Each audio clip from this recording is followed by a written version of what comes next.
Hi everybody and welcome back to Lost Genre Reddit Stories. This post is from the subreddit Relationship Advice and it's by user ThrowArray7864. Girlfriend thinks she is 80% the reason for my success and got mad when I told her she's not. I have been dating my girlfriend for about 3.5 years now. I am 29 and she is 28. Overall, our relationship is great and we have a good dynamic. Today, we hosted some family members because I got a huge promotion. While her mom was congratulating me, she said something along this line that she is 80% the reason for what I have achieved in life. To this, I just said, yeah, you wish. After this, she has been pretty mad at me that I don't appreciate her, which is not true. I do appreciate her and acknowledge her help, but 80% seems a bit too much to me. To be fair to me, it's me who has a double master's and an ACCA qualification. It is also me who has worked 85 hours a week for the last 4 to 5 years. To her, I am trying to take away her sacrifices and just being an ungrateful douche. It's not like she stayed back and hurt her career for mine. She did also work towards her, but only got a bachelor's and has worked 35 to 40 hours a week for the duration of our relationship. I see this as a little red flag. Not enough to end the relationship, but I would like to get the credit where I deserve it. She says we can talk when I am ready to acknowledge what she has done for me fairly, which to her, again, 80%. How the F should I deal with this? My mom thinks that I should just agree with her if it makes her happy, but I don't think that's fair to me. Any advice, opinion on my relationship? English is not my first language, so please forgive the spelling and grammatical errors. Willoughby, with just that information, it's kind of difficult to make a judgment or give advice because we need to know a little bit more about what you guys do. Like, do you guys live together? Is she the one taking care of everything so that you can go out and work these 85 hours a week so that you can get the promotion? Because when you're in a relationship, the way I see it, is a partnership. In my case, for example, this YouTube channel, I'm 100% absolutely aware and I acknowledge that I would not have been able to do any of this without my wife's support. Sure, she wasn't the one that was working on the channel like I was, but she was doing everything else that needed to be done so that I could be doing that. So if that was your girlfriend to you, then yeah, maybe 80% is too much, but it's definitely a 50-50. Now, regardless of the number that you'd like to put, I think you do need to have a conversation with your girlfriend regarding what expectations there are for the relationship. And what do you guys think? Let me know in the comments section, and now let's check out the community comments. Deny Everything says, do you live together? And OP responds, not right now, we had a few setbacks. Hopefully in a few months if things go back to normal. Trena856 says, y'all are absolutely crazy. First of all, they don't even live together, so it's reasonable to assume he's taken care of wherever he lives mainly by himself. Second, she hasn't provided any financial support to him while he's been doing this, and all you people can concentrate is how he's diminishing her achievements? What the F? She has literally, in front of her family, attempted to take 80% of the credit for his ridiculous amount of studying and work, and you people want to talk about diminishing achievements? This sub is wild sometimes, shake my head. Look man, I'm in the same boat as your partner. My girlfriend is almost finished the final part of her 4-year nursing degree while working pretty much full-time throughout it. She goes to work, comes home, goes straight into study for hours. Therefore, I cook our dinner, clean and tidy the house, make the bulk of the money, and try to make her life easier any way I can. But I would never ever attempt to tell anyone that I deserve any credit, let alone 80%. And I think I'm probably doing more for her than your girl is doing for you. That crap is wild, and the fact that she's pushing the issue is just another red flag. Do not do what your mom says and just agree with her to pacify her, as this could set the groundwork for a very unhealthy relationship. Sit her down, speak to her, maybe ask why she thinks she deserves 80% of the credit for the work you've done, and go from there. And Karen's Now says, so you don't even live together and she's got it in her head your multiple degrees and hard work are because of her sacrifice? How the F? What did she even sacrifice? Not seeing you every weekend? And OP responds, only seeing each other once a week did suck, I'm not gonna lie. But, you know, we both were trying to be somewhere by the time we are 30. The emotional support was there, but I can't quantify it. But if I was able to, it wouldn't in hell be 80%. Coconut 1231 says, why does she think that? What did she do that she thinks she's the reason for your achievements? Did she work for you? Did she study for you? I don't get it at all. And Dopey responds, I do believe having a supportive partner helps a lot in times of stress, but quantifying this and taking more than 3/4 of the credit is just unfair and stupid. And Dinosaur Domination says, okay, look, 2 things. 1, she shouldn't diminish your hard work and achievements and claim responsibility for your success. But 2, you're diminishing her achievements. Quote, but only got a bachelor's and has worked 35 to 40 hours a week for the duration of our relationship. This is not a relationship. This is an adversarial competition and it's toxic. You both need to readdress your priorities and work as a team. Not your success is my success and I'm going to diminish all that you do. Toxic. Opie's edit. Look, like I need to add some information because this is being asked again and again. We don't live together. We had planned to, but we couldn't at the time. We did help each other financially, like loaning each other money, but was for like 3 months at a time. I don't know why some people here think I'm trying to flex working 85 hours a week, but I'm not. It was information that I thought was essential to give context in the post. 85 hours a week is no flex, but I had to do it to turn my life around. Me saying above that she only has a bachelor is not in comparison for the sake of this post and to give context. I've not and ever crapped on her achievement and considered them inferior to mine, nor have I ever claimed 80% of what she has achieved. To be honest, if she wouldn't have quantified it, I would have no problem with it. Like I myself say this, that I couldn't have done it without her. But 80%? Now come on. People also seem interested in why and how I work so much. Well, I have a job, every one of us, which is 40 hours, 6 days a week, and I was also trying to get my business started with my brother on which I worked 40 to 45 hours, 7 days a week.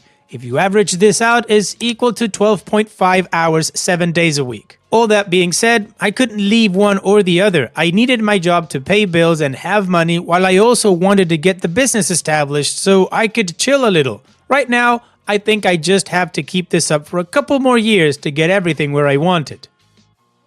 Edit 2. The things she has done from my point of view and that I know she did are being emotionally there. She lent me a significant amount of money once on short notice, which I paid back to her in 3 months. I have done the same for her. She also takes care of my dog once or twice every 2 months when I'm out of the city, and I'm grateful and thankful for her for these things. My house chores, cooking, cleaning, and laundry situation is different than most. My neighbor has a catering business, and I have worked out a plan with them for 3 meals a day. I also have a maid that comes 2 times a week, so my place is in living condition and not a pile of crap. And I do my own laundry like I should. Okay, most of the community agree that they should have a deeper conversation regarding this and that quantifying it is crazy, and I think that last commenter was just looking to get a tie or something like that. Anyways, let's move on to the update to see how this story ends.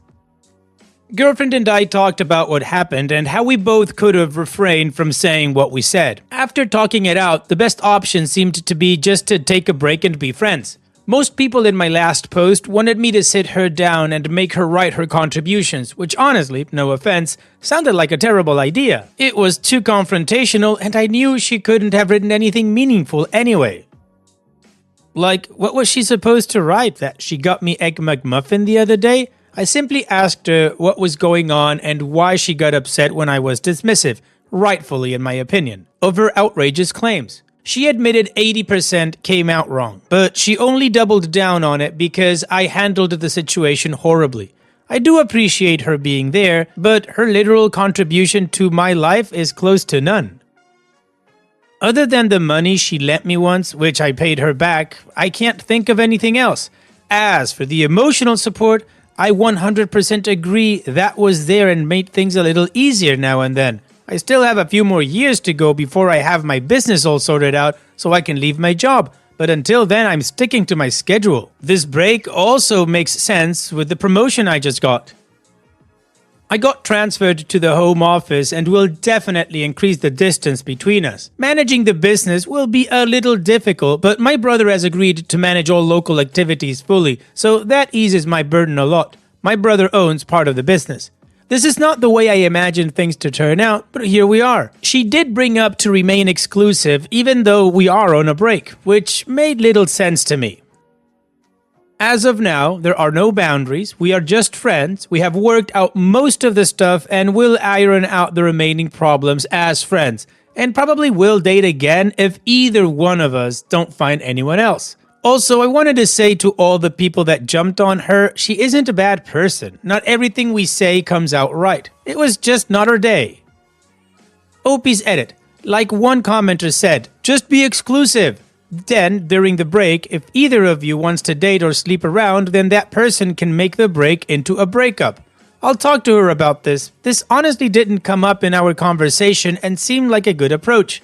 There also seems to be a misunderstanding. If you read my original post, I said that English is not my native language, so probably that is why what I said didn't come across right. Edit 2. We talked about it and we both agreed on everything at the end, and everything is clear to both of us and we do want the same thing. Taking a break is the best option, to be honest, mostly because we still have feelings for each other. It's just that we haven't been able to do stuff together and put time into the relationship itself. I made it clear that we can't be exclusive since we aren't together. I think she was thinking more like getting space from each other without breaking up, while I considered it a breakup. We might get back together, but until then, we can do what we want. Well, Peep, I think it's the right decision to make at this point. You both clearly have different intentions for the relationship at the moment. You acknowledge the fact that you're focused on your work and on your business and you don't have time to invest in the relationship, which is absolutely fair to acknowledge, and it's also fair to the relationship, because having a relationship with somebody who's never there and is constantly working, that can't be good. So on that note, here's wishing you both the best, OP. Thanks so much for sharing and take care. And now let's move on to the next post that also has an update. This post is from the subreddit Am I the A-hole, and it's by user ConfusedCat87. Am I the A-hole for keeping a collection of Magic the Gathering cards that were wrongly gifted to me? Early December, a co-worker asked me if I wanted Magic the Gathering cards her husband wanted to get rid of. I accepted and end up with 5 briefcases full of cards. Going through the cards, I found that they were a lot, and I mean a lot of cards ranging from anywhere between $15 and $80. I thought it was a little weird that her husband would just gift it away that many expensive cards, so I texted my coworker to ask if she was sure that her husband was giving everything to me. Her response was, "Yes, he is sure. He doesn't play with them anymore. Enjoy." So I kept the cards to build a deck, traded some, and sold a bunch of them at my local card shop for a couple hundreds of bucks. Fast forward to yesterday. Co-worker came to me during lunch to ask if I can give her back all the cards. Turns out that she didn't ask her husband at all before giving everything to me, and he's extremely pissed about it. I told her that I could give back the cards I still own, but I've traded and sold a lot of them and didn't have them anymore. She got pretty desperate when I told her that, and then asked if I could also give her, in addition to the collection I still own, the money I made so her husband can buy the cards I traded and sold again. I told her that I thought that I was already being pretty nice to give back some of her husband's collection, but it's too late for the cards I've traded or sold, and I'm keeping the money. So it's either that or I'm keeping everything. She got very mad, and when she started yelling at me to give everything, money included, back to fix this, I told her that's her problem, and she stormed off. She didn't talk to me since, and I still have the cards. Am I the a-hole?